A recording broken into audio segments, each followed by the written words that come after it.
Hey everyone, Gardner here. Happy Wednesday, Warrior Wednesday, Writing Reflection, day 321. 321. Today just brings a smile to my face. Long live Malcolm. That's what I want to talk about today. Good old Malcolm. This journey has reconnected me to many things, as many of you know. Has also reminded me of in this case, I had such a profound relationship with my grandfather, Malcolm Matheson. So on my mom's side of the family. And it's interesting because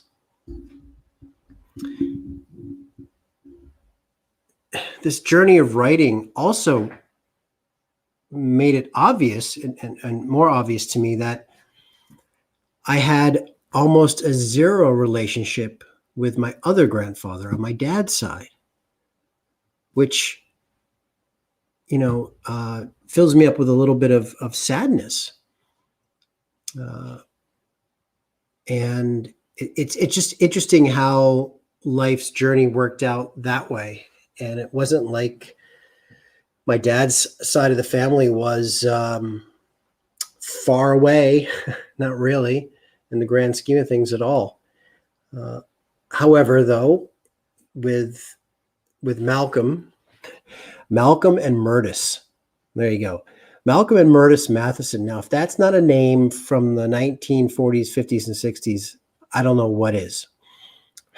Good old Malcolm and Murtis. They only lived a half a mile from where I grew up. So it made a lot of sense that I would be around them a lot. And not having any siblings, I was super close to them, super close. And specifically Malcolm, who, again, in this process of writing my story and reconnecting and tracing my childhood arena, if you will, I had forgotten so many amazing moments that I shared with Malcolm, and many of my friends had shared too. And, he's Scottish, Matheson, of course, hence my affinity for all things Scots. And it took me till I was probably, I don't know, maybe a late teenager to realize all the iced tea that he was drinking every time I would come over was actually, in fact, Scotch, hence his sense of humor and his life of the party, childlike mentality, which I definitely get the childlike mentality from him. That's for sure. But it was interesting. It was nice to revisit that some of my close friends also had great memories. Fuck, there he is right there. I was just going to say the legend Steve-O, and you just fucking popped up. Wow. Now if that's not divine timing, my brother, I don't know what is. And Steve, you know where I'm going with next, right? I have to tell the story, right?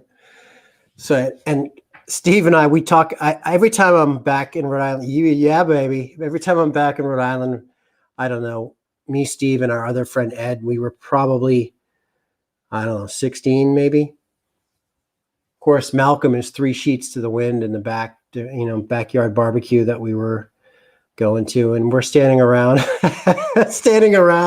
having a conversation around the Barbie, and my grandfather hated cheese.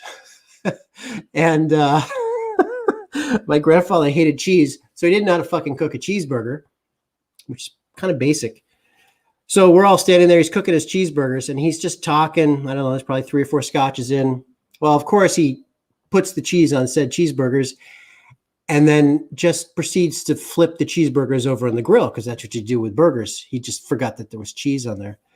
And the look that Steve and I gave each other and Ed, we just basically peed ourselves laughing. And of course, Malcolm made fun of himself. The cheese was down into the briquettes, and it was just a disaster.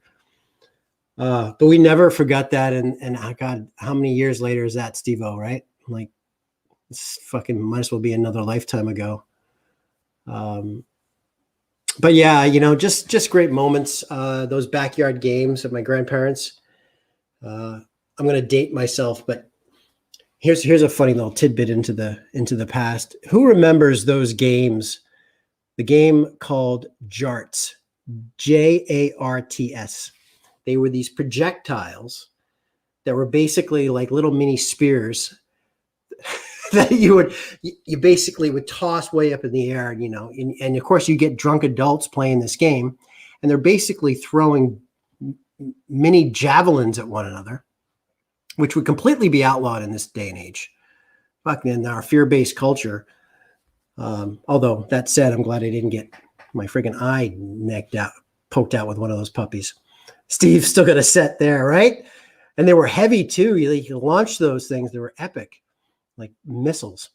Anyway, we played all those barbecue games back in the day, and Steve had a few Schlitz. Yes, that was probably one of the first times I think we actually, I'll speak for myself, had a buzz. I think we actually stole a few cans of beer outside from the cooler, strategically placed them, and walked down to the town beach, because that's what you do on the 4th of July to see the fireworks. And on the walk down, me, Steve, and Ed, I think we're pounding a few beers. That was a great night. It's a great night. That's all in my book, by the way. That whole scene is all in my book. Anyway, though, yeah, Malcolm was an amazing man. He taught me a lot, and I didn't realize that. I did not realize how much he taught me about life. It's crazy. Some of the decisions that I made in my life were from conversations I had with him that I forgot about. And he steered me and still does. He gave me this when I was, I don't know, my little Scottish guy that's still with me over here on my ledge. Yeah. So, that's the beauty. Thanks, T. That is the beauty of writing, though. Writing opens a doorway to forgotten memories, to a time perhaps locked up, that, the pen is the key, and that key can unlock just emotion and love and peace and joy and smiles and memories and laughter. And it's priceless.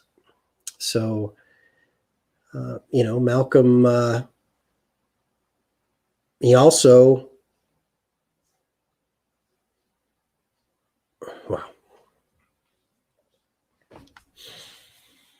he also told me how to grieve. He also showed me as a very young man, that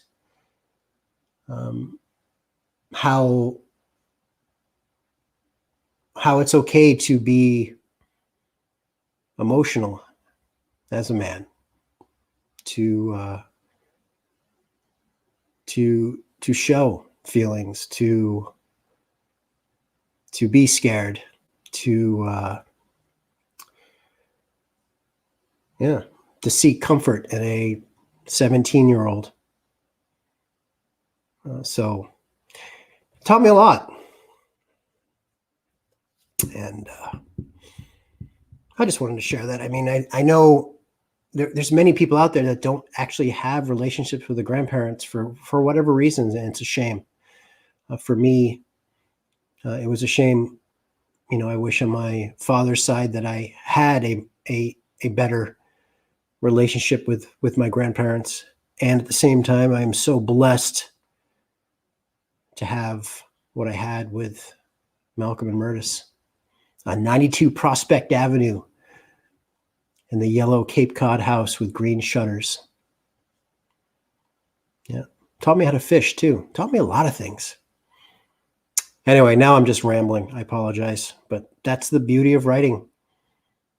Connection, reconnection. So on day 321, if I had scotch, I'd invite you all to hail and a toast to good old Malcolm and Murtis, wherever they may be. And remember, don't flip your cheeseburger. All right. Mad love to the courageous. Oh, it makes me think of Papu. Yes. Steve's grandfather, Papu. McGillicuddy. Barber extraordinary. He had the hands of a vice grip. We used to get in, shaking hand contests, and here was this old man and us scrappy young kids. He'd have us on our knees with that handshake, that vice grip. Yes, Papu. Mad love to the courageous. Love you guys. Thanks. Thanks for witnessing, and thanks for holding space for me down memory lane. Cheers.